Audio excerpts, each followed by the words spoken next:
Hey everybody, and welcome back. I just wanted to sneak in here for just a few moments because I'm very excited about getting my act together, getting everything organized, and putting some structure to the work that I'm doing on YouTube.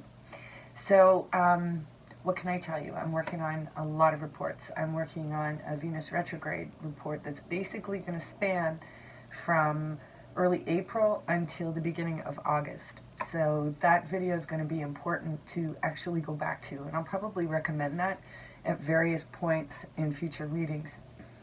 Also, I will have one on the 4 days that we're going to be aligned with the galactic center, because it's like everything's all happening at once. But it's good to separate them out a bit so that we can, sort of see where it's targeting in our chart. So I'll be organizing all of those details. I tell you, it's like, it's really hard to just stay on one track because there's so many different things to look at.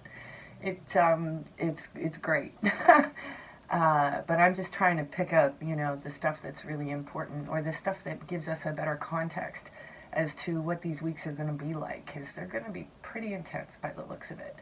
And then the other thing as well that I'm going to be doing special, but not really all that special, is I will always be doing a full moon and a new moon reading, because I think it's important that we stay in the rhythm.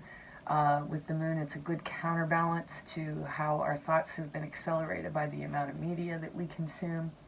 So, speaking of media, that's going to be the topic of a lot, it's going to be one of the issues in all of the reports that have anything to do with Gemini. Venus retrograde is in Gemini. The new moon is in Gemini. There's a lot happening in Gemini. Mercury is Gemini's ruler, and so we're talking about digital technology and communications, broad strokes. It gets more specific in a lot of different areas, and I encourage you to look into them, because these are just patterns. Astrology is just patterns, and, the recording of certain events at certain times, and we can actually gain a look at the bigger picture of how these energies are constantly running with us. So that's that. And in terms of the regular list of monthly readings, I'll be doing a monthly general, monthly love, a monthly career and finance, and then, like I said, the moon cycles, the new and the full moon. So far so good on the dailies, day 3. So I'm going to keep chugging along with that. In terms of personal readings, I'm trying to set up my week in a way that makes sense. So at this point, I'm thinking that I'm going to be setting aside Thursday, Friday, and Saturday for work to do on personal readings. Now, we don't have to go live with one another, although, that is definitely an option. But, you can just send me your name and your zodiac sign, and then what I can do is I can do like a tailor-made recording and put a link that's just for you on YouTube so that you can view it from there. And just, I'm doing it blind. Sometimes the magic is actually even better in that respect. And it's also a way that I can facilitate more people, as I've been getting a lot of requests for personal readings lately with everything that's going on. We're all trying to make sense of things. I'm also going live every Tuesday night on Facebook until I can get enough subscribers over on YouTube. Hint, hint. So if you haven't subscribed, please press that little button. I think it might be somewhere over here. So much appreciated.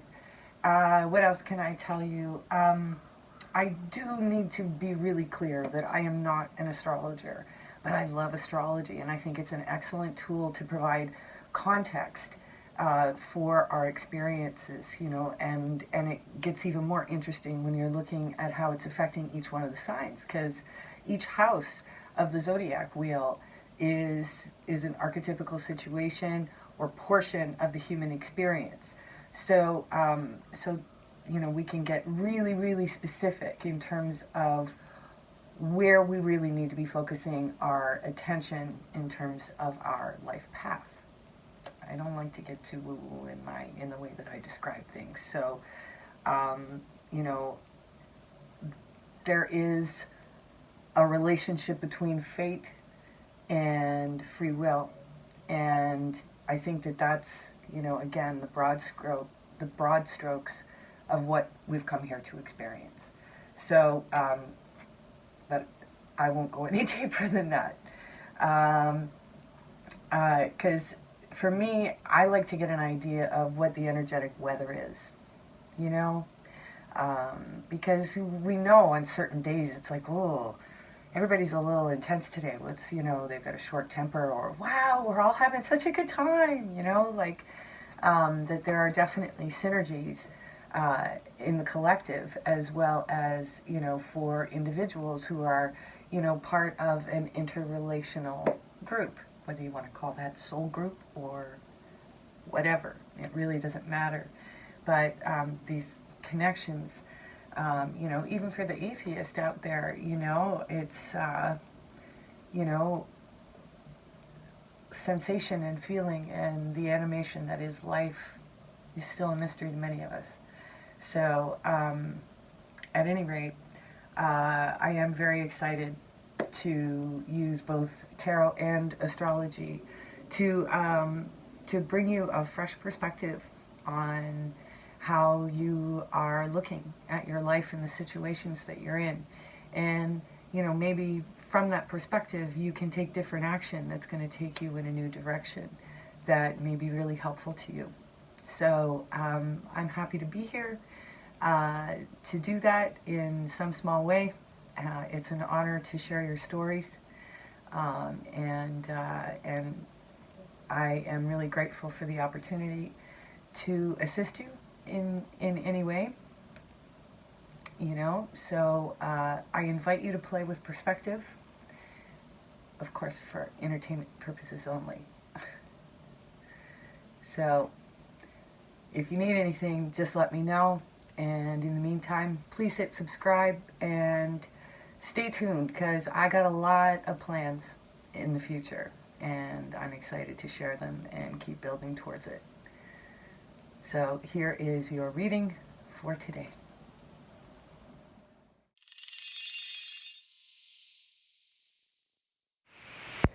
Hey Scorpio, welcome back. I'm here with your daily journal in tarot. No, I'm not taking those. That's ridiculous. Slow down, Scorpio. My goodness gracious, it's retrograde season. So there you go. Maybe that's part of it too, that it's slow and steady wins the race kind of thing. But let's see what the cards have to say. Ah. Ten of Swords. Dark Night of the Soul, anyone?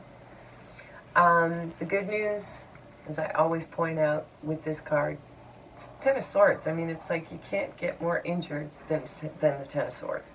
But that's kind of also the good news, is that you can't get more injured than the Ten of Swords. It's done. It's over. The end of this cycle is happening now. And Scorpios can be free of this betrayal cycle pattern if they just embrace the dark night of the soul as being a rite of passage. So I stopped there with the tarot. And then this one, Lenormand. There we go. See, a little bit of balance. Okay, so this is the child in the Lenormand deck.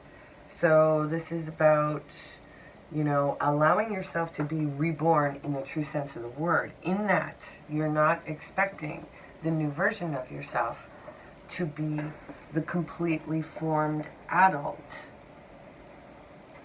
of that new chapter of who you're becoming.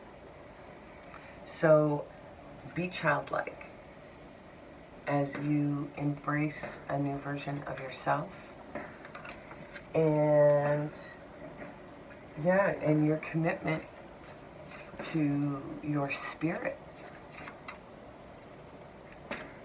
has to come from a childlike place, you know. It's possible that all of these cycles of betrayal have been a part of your story to push you closer to the divine, whatever that means to you. So let's see what Marshall has to say.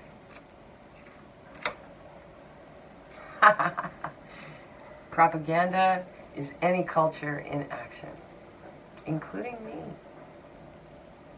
So remember that as you take in information, as you absorb, and as you produce. You know, it's all propaganda. You know? It's trippy. It's a lot of fun if you can stay like a child. So, have a great day, Scorpio.